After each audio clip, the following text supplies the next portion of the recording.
అయితే ఇక్కడ మనకి జంతువులకు చదువుకున్నప్పుడు వాటి బొమ్మలు కూడా మనకు దొరుకుతూ ఉంటాయి. మన షాప్లలో వివిధ రకాల జంతువుల బొమ్మలు కూడా దొరుకుతూ ఉంటాయి. మనకు అప్పుడప్పుడు కనిపిస్తూ ఉంటాయి.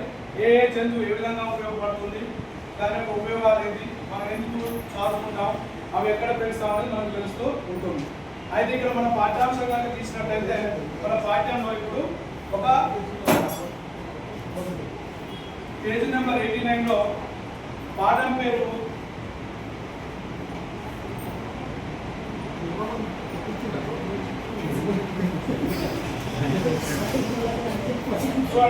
పాఠం పేరు పేజీ నెంబర్ 89లో బొమ్మ గుర్రం అనే పాఠాన్ని మనం చెప్పుకుందాం. బొమ్మ గుర్రం అనే పాఠాన్ని మనం ఇప్పుడు చెప్పుకుందాం.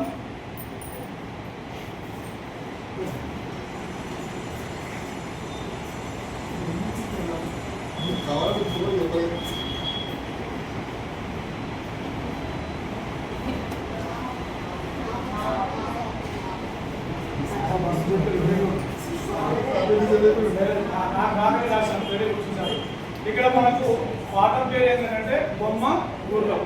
బొమ్మ గుర్రం. అయితే ఇక్కడ బొమ్మ గుర్రంలో మనం చూసినట్లయితే ఇక్కడ ఈ అక్షరాలు అనేవి మనకి ఎక్కడి నుంచి వస్తుంది, ఈ బొమ్మ గుర్రం అనే దాని ద్వారా ఎట్లా మనం ఐడెంటిఫై చేసి మనం గుర్తించి రాయగలుగుతున్నాం. అంటే ముఖ్యంగా మనకి ఏం కావాలంటే వర్ణమాల రావాలి. వర్ణమాల రావాలి. వర్ణమాల అంటే ఏంటి? ఇక్కడ వర్ణము అంటే అక్షరం.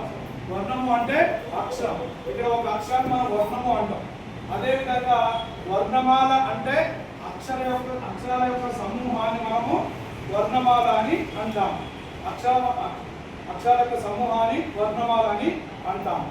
అదేవిధంగా ఇక్కడ మనము వర్ణమాల ఎన్ని రకాలుగా చెప్పుకునే ఉంటాము? 3 రకాలుగా చెప్పుకుంటాం. జనరల్గా మనం 2 రకాలు అనుకుంటాం. వర్ణమాలను 3 రకాలుగా చెప్పుకోవచ్చు. ఏంటివి అవి? అచ్చులు, హల్లులు, ఉభయాక్షరాలు.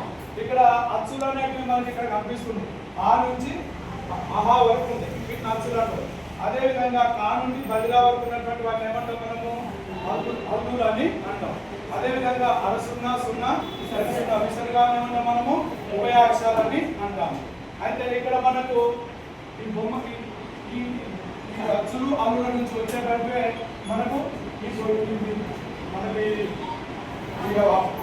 పదాలు అనేది ఏర్పడడం జరిగింది. ఈ పదాలు ఏర్పడేటప్పుడు ఇక్కడ మనకి ఇంకేం ఈ అచ్చులు హల్లులే కాకుండా మనకి ఇంకేం ఉపయోగపడుతున్నాయి? అచ్చులాలు కాకుండా ఇంకేం ఉపయోగపడతాయి? పదం ఏర్పడాలంటే ఏమేమి పడుతున్నాయి?